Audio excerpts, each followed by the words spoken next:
네, 오늘은 예수님이 부활하신 것을 기념하는 주일입니다. 네, 그래서 몇 분이 오셨죠. 네, 안 오셔서 근데 양해해 주시기를 부탁드린 것은 제 시선이 이쪽을 보기보다는 저거를 더 볼 것을 양해를 부탁드립니다. 아무래도 대부분의 안 오시는 분들을 위해서 그래서 신디와 마이크를 다 들고 한 것도 그것 때문이란 사실을 좀 기억해 주시고 제가 이제 눈을 이쪽을 안 봐도 양해해 주시기를 부탁을 드리겠습니다. 우리 주님께서는 십자가에서 죽으시고 사망 권세를 깨뜨리시고 부활하신 날입니다. 그래서 부활주일은 기독교 여러 가지 절기 중에서 가장 중요한 절기이고 가장 어찌 보면 성탄절보다도 또 우리에게 의미가 있는 날이기도 합니다. 왜 그러냐면 예수님께서 죽으시고 부활하심으로 우리 또한 죽음에서 부활하게 되는 능력과 소망이 여기에 있기 때문입니다.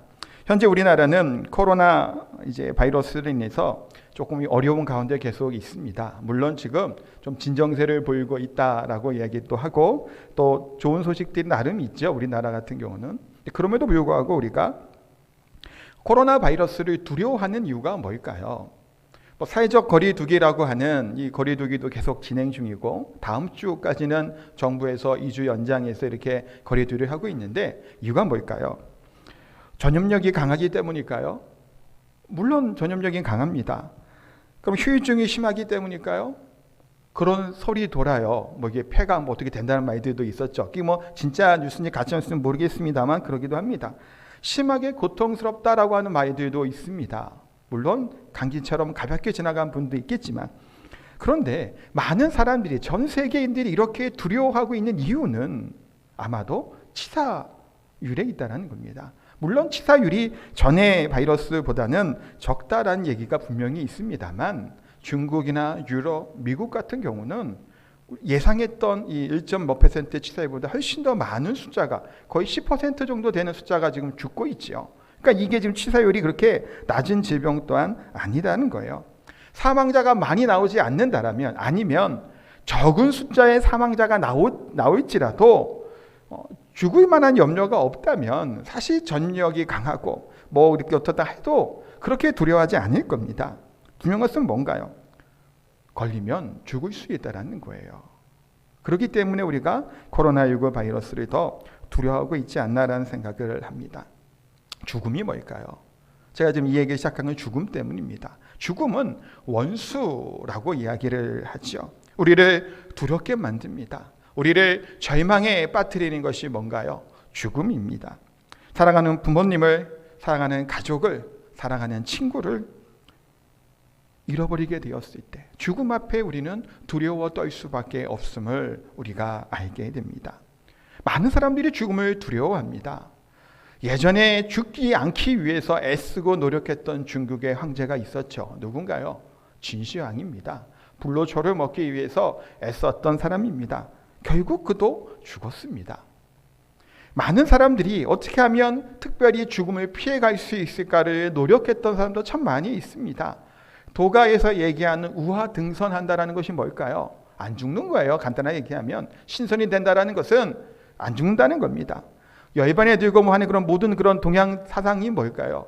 죽지 않고자 하는 것들이 분명히 있다라는 거예요. 그래서 어떤 분은 그래서 이런 얘기도 했다고 해요. 누가 그 아름다운 날에 한 조각만이라도 가져다 줄 수 있을 것인가 라고 하는 탄식하는 시인의 탄식도 있었다라는 겁니다. 아름다운 기억의 조각들, 죽었던 남편이, 자식이, 가족들이, 연인들이 좀 살아왔으면 좋겠다고 하는 생각을 가져보신 줄 있을 겁니다. 저도 그런 생각을 한 적이 있습니다. 저도 이제 어릴 때 어머니가 돌아가셨기 때문에 좀 잠시만이라도 좀 더 같이 살았으면 하는 아쉬움이 들 때도 참 많이 있었습니다. 정말 사랑하는 사람을 잃어본 경험이 있는 분들은 이 말을 아마 절감하실 겁니다. 이 아픔을 경험해보지 못한 사람은 사실은 모르겠지만 이것을 경험한 사람들, 너무나 사랑하는 사람을 떠나보냈을 때 그 아픔과 절망적인 상황은 이루 말할 수 없다라는 사실을 생각해 보게 됩니다. 저희 할머니들도 외할머니, 친할머니 다 살아계세요. 연세가 많으시죠. 근데 얼마 전에 제 아내의 할머니가 소천하셨습니다. 한 2주 됐나요? 그러면서 든 생각이 뭘까요?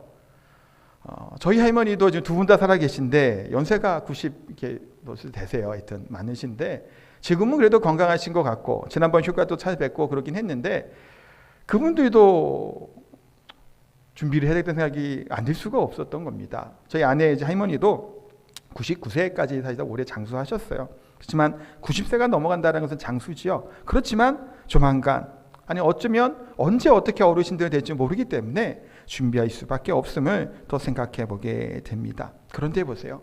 예수님께서는 부활하심으로 죽음의 권세로부터 우리들의 원수되고 절망을 빠뜨리는 이 죽음에서부터 어떻게 하셨나요? 이것을 깨뜨리시고 사망 것에 깨뜨리고 영원한 생명을 해주시는 소식, 그 이야기를 전파하는 날이 무슨 날인가요? 바로 오늘이에요. 부활의 주일이라는 겁니다. 그러므로 예수 그리스도께 다시 부활하신 이 사건, 이 소식에 대해서 우리는 기뻐하지 않을 수 없는 겁니다. 감사하지 않을 수 없는 것이고 이 날은 그 어느 날보다도 기뻐하며 감사하며 하나님께 영광 올려드리는 거룩하고 복된 시간인 줄 믿습니다. 그래서 오늘 본문의 말씀을 보면서 이 부활에 대한 의미를 한번 깨달아 보려고 하는데 예수님께서 7절에 보니까 갈릴리에서 다시 제자들을 만날 것에 대해서 이야기를 하십니다. 갈릴리라고 하는 곳은 어떠한 곳인가요? 굉장히 제자들에게는 예수님에게는 의미 깊은 장소이기도 합니다. 마태복음 26장 31절 32절의 말씀을 같이 한번 보도록 하겠습니다. 함께 읽겠습니다. 그때에 예수께서 제자들에게 이르시되 오늘 밤에 너희가 다 나를 버리리라. 기록된 바 내가 목자를 치리니 양의 떼가 흩어지리라 하였느니라. 그러나 내가 살아난 후에 너희보다 먼저 갈릴리로 가리라. 아멘. 예수님께서 이제 잡히시기 전에 제자들에게 이야기를 나누실 때 먼저 갈릴리에서 내가 가겠다, 거기서 만나겠다라고 말씀하고 있습니다. 갈릴리가 뭘까요? 이 부활의 의미를 생각해 봐야 됩니다. 부활은 그래서 첫 번째 뭐냐면 처음 사랑을 깨닫게 하는 것이 부활이에요. 베드로가 나중에 얘기도 하겠지만 어디서 다시 그 처음 사랑의 감격을 누리게 되나요? 갈릴리 호숫가에 있는 데입니다.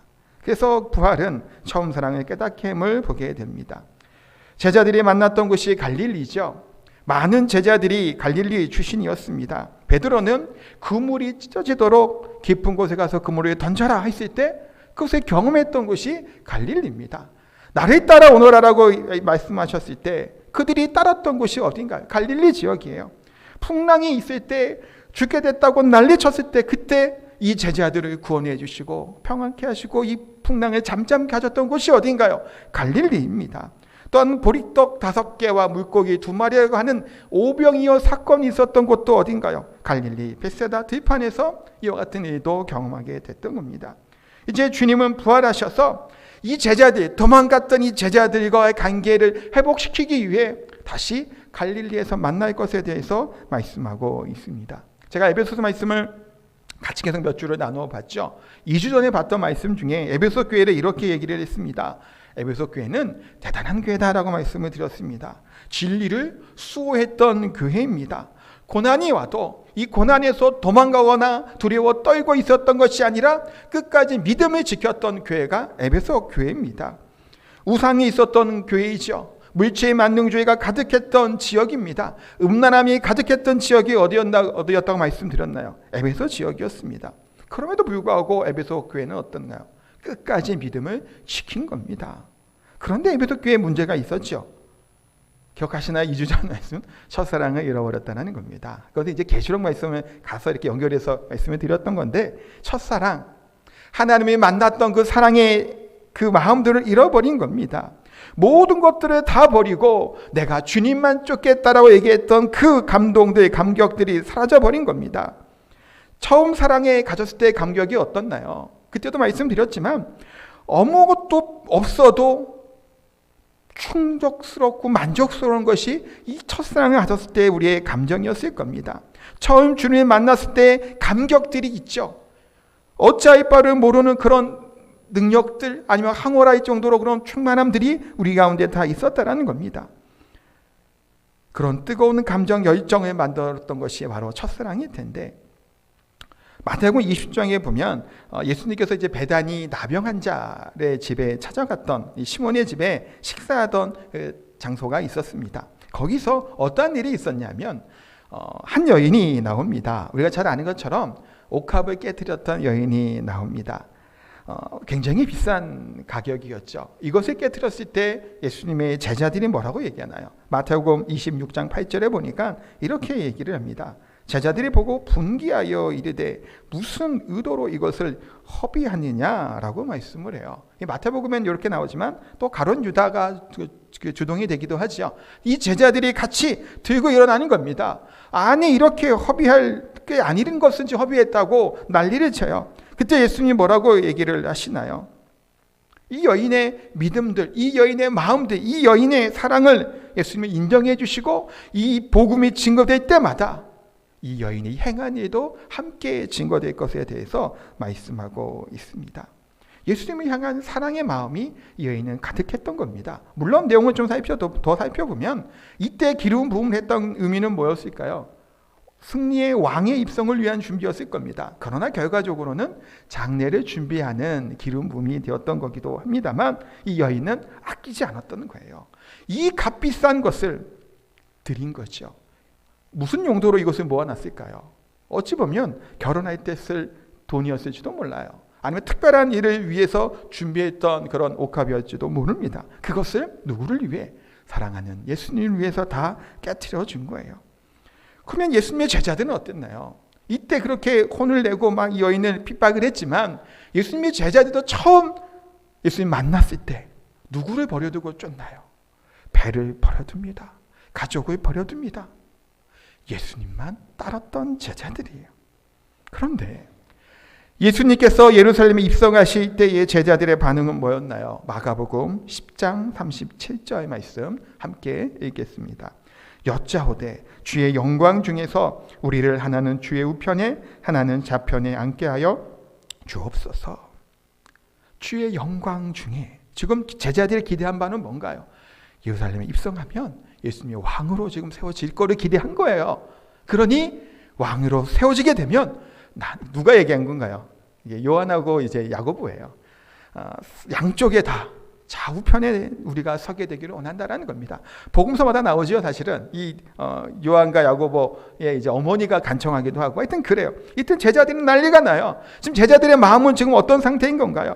처음에는 예수님의 말씀이 너무 귀하고 복돼서 다른 서기관들과 바리새인과 다른 이 능력 있는 말씀을 듣고 감격해서 예수님을 쫓았던 그들, 배와 가족까지 다 버리고 쫓았던 이들이 이제는 뭐에 관심에 쏟고 있는 건가요?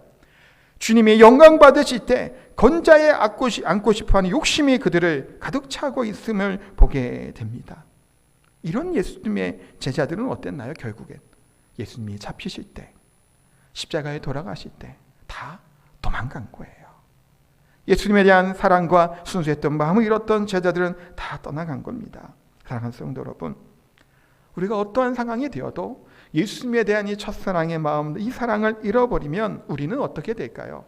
이렇게 되는 거예요. 에베소 교회에 대한 문제들처럼, 또한 제자들의 모습들처럼 예수님한테 순수함을 잃어버렸던 모습들, 방황하는 일생일 수밖에 없는 겁니다. 낙심할 수밖에 없는 인생인 것이고, 예수님과 함께하고 사랑 가운데 거하지 않는 인생은 비참한 인생일 수밖에 없음을 알게 됩니다.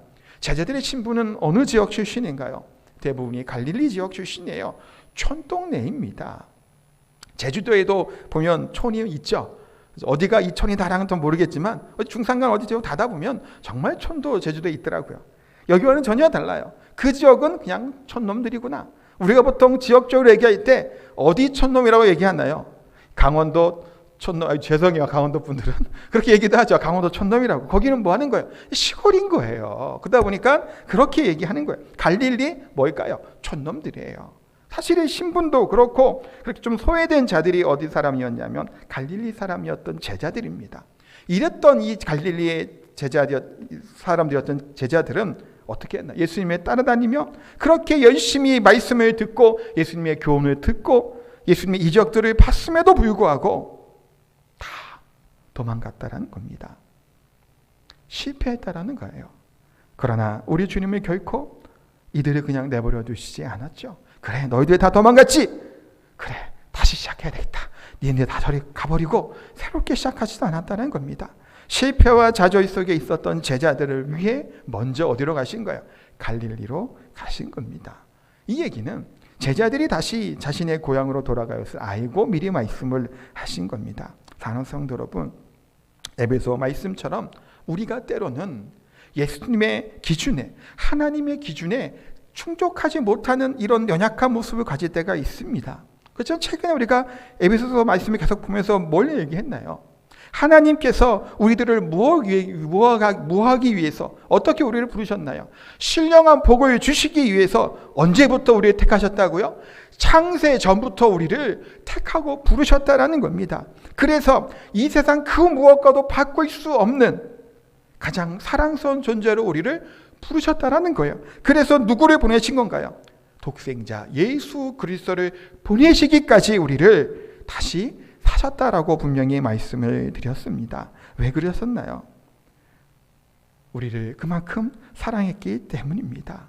본인의 목숨을 내어놓기까지 사랑하신 거고, 자신의 독생자를 보내시기까지 예수 하나님은 우리를 사랑하셨다라는 겁니다. 우리가 이 세상에서 실패해도 우리를 여전히 어떻게 할까요? 사랑하시는 겁니다. 우리가 죄악의 더러운 냄새가 나고 악취가 나는 인생을 살아왔다고 할지라도 그럼에도 불구하고 우리 주님은 뭐 하는 거예요? 우리를 사랑하십니다. 세리와 같은 죄인들, 음란한 했던 여인들, 또한 어떠한 얘기에도 돌팔매질 할 만한 악한 일을 했을지라도 그럼에도 불구하고 부활하신 주님은 누구를 위해? 그런 나를 위해, 이런 악한 나를 위해 죽으셨다라는 겁니다. 우리가 못나고 가난하고 가진 것이 없을지라도 우리 주님은 어떠신가요? 있는 모습 그대로 우리를 사랑하시는 분이신 줄 믿습니다. 우리는 그의 뭔가요? 자녀들이죠. 우리는 또 그의 뭔가요? 하나님의 양이죠. 우리들의 목자 되신 우리 주님께서 우리를 위해서 죽으시고 부활하심을 기억하고 믿으시기 바랍니다. 그래서 뭐 해야 될까요? 예수님 향한 첫사랑의 마음들의 사랑을 다시금 되짚어 볼 수 있어야 됩니다. 부활주일에. 두 번째는 부활의 능력을 경험하면 어떻게 되냐면 두려움으로부터 평안으로 바뀌게 됨을 보게 됩니다. 갈릴리에 다시 만나자고 했던 예수님께서는 갈릴리에서 제자들에게 뭘 해주기를 원했을까요?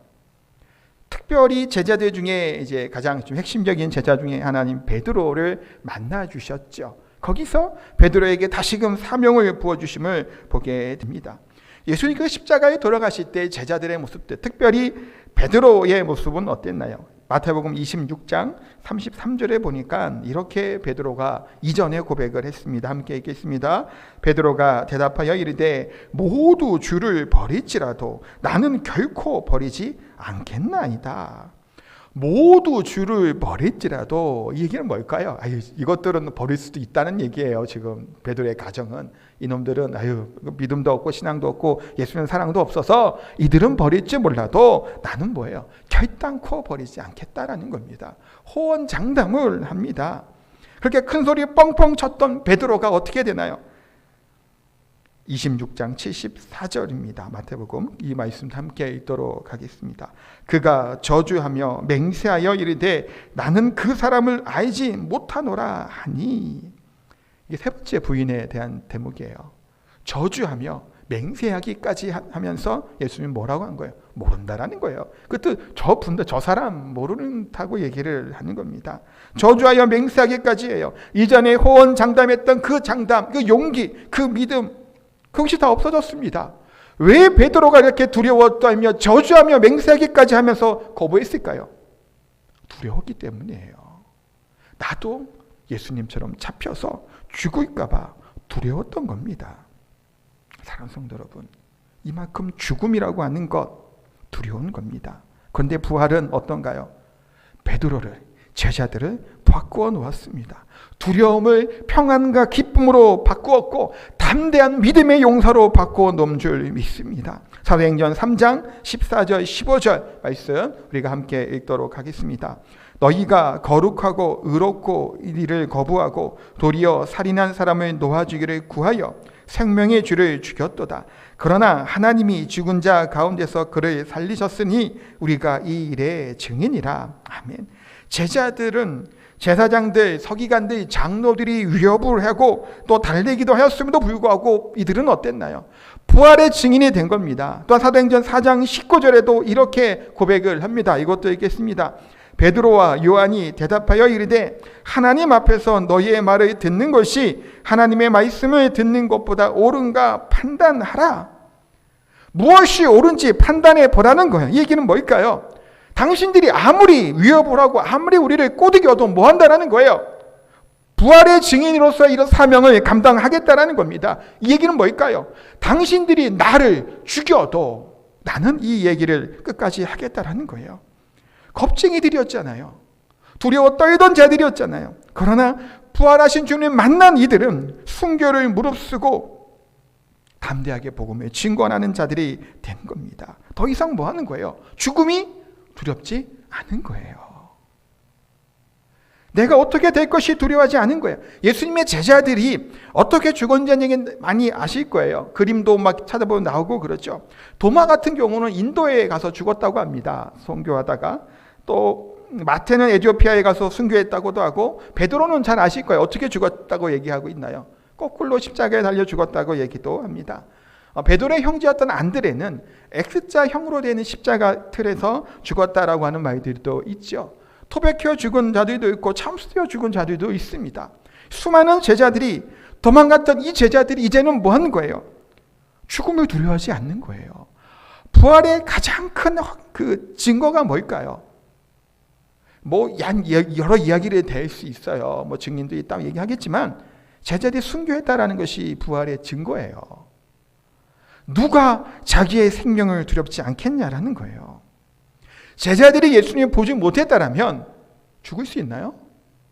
안 죽지요. 누가 죽을 길을 가겠습니까? 근데 제자들이 예수님 뭐 하는 거예요? 만난 거예요. 죽은 것도 하긴 했잖아요. 무덤에 들어가신 것도 봤잖아요. 그런데 죽었던 주님이 살아나셨다가 승천하시는 겁니다.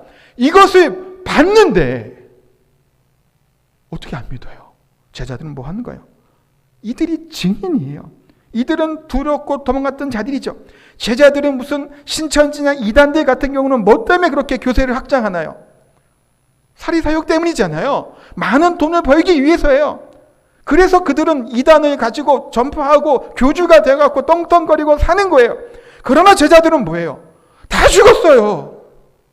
한 명도 남김없이 다 순교했단 말이에요. 이 땅에서의 사리사욕도 없어요.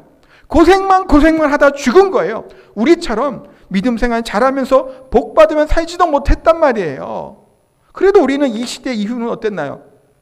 믿음의 사람들에게 하나님 막 복 주셨잖아요. 경제도 부흥했잖아요. 우리나라 잘 살잖아요. 그렇게 하나님의 복음과 함께 능력과 함께 그런 물질적인 복도 같이 받으며 우리는 살아왔지만 이 제자들은 다 뭐 하는 거예요? 다 죽는 거예요. 이 제자들이 기다리고 있었던 것은 순교였습니다. 형통한 삶, 평안한 삶, 하나님이 복 주시니 그 신명기의 삶이 이들에게는 아니에요. 순교의 삶만이 그들 가운데 있었다는 겁니다. 성도 여러분, 이게 뭔 거예요? 증거예요. 다른 성경 구절 많이 있지만 그걸 다 제쳐놓고 실제로 제자들은 다 죽었어요. 이렇게. 이 부활의 줄에 맞춰서 우리는 무엇을 생각을 해야 될까요? 언제 우리가 하나님에 대한 이 열정들, 이 하나님의 마음을 갖고 살아가는지를 우리가 돌아볼 수 있어야 된다는 겁니다. 언제부터 내가 하나님에 대한 열정의 마음들, 사랑의 마음이 식어든지 돌아오게 되기를 소원합니다. 회개는 뭘까요? 돌아키고 돌아서는 겁니다. 탕자가 아버지 품으로 돌아왔죠.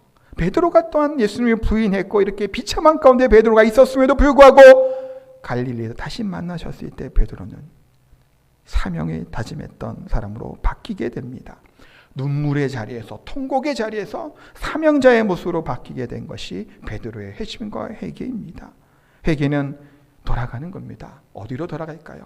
기도하는 자리로 돌아가는 것이고 말씀의 자리로 돌아가는 것입니다. 봉사와 섬김의 자리로 돌아가는 것입니다. 무엇보다도 하나님 주신 말씀대로 사랑하며 섬기는 것, 그것이 바로 부활의 신앙에 갖는 우리들의 모습인 줄 믿습니다. 사랑하는 성도 여러분, 여러 믿음의 사람들 중에서 특별히 오늘 본문에 나와 있는 사람이 있습니다. 막달라 마리아입니다. 막달라 마리아는 어떤 사람이었나요? 여러 얘기들이 있죠. 이 마리아가 그 마리아 정말 많아요. 마리아 이름이 많아서 누가복음 8장 2절에 보면 이 막달라 마리아에 대해서 이렇게 설명하고 있습니다. 함께 읽겠습니다.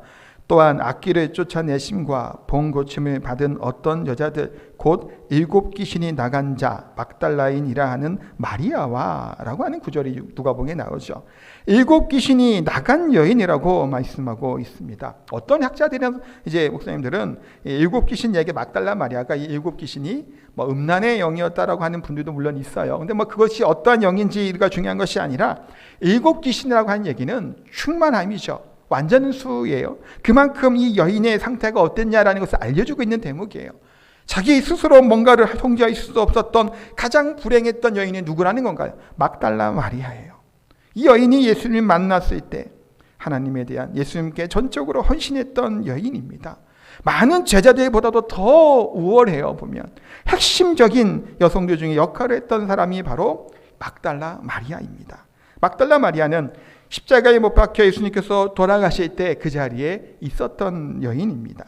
또 예수님의 시신이 매장됐던 현장에도 있었던 여인이고 또 주일 안식 후 첫날인 주일날 예수님의 부활의 장면에 처음 목격했던 여인도 누군가요? 막달라 마리아입니다. 이 여인은 예수님의 부활의 최초로 증인이기도 하고 부활을 경험했던 여인이 막달라 마리아입니다.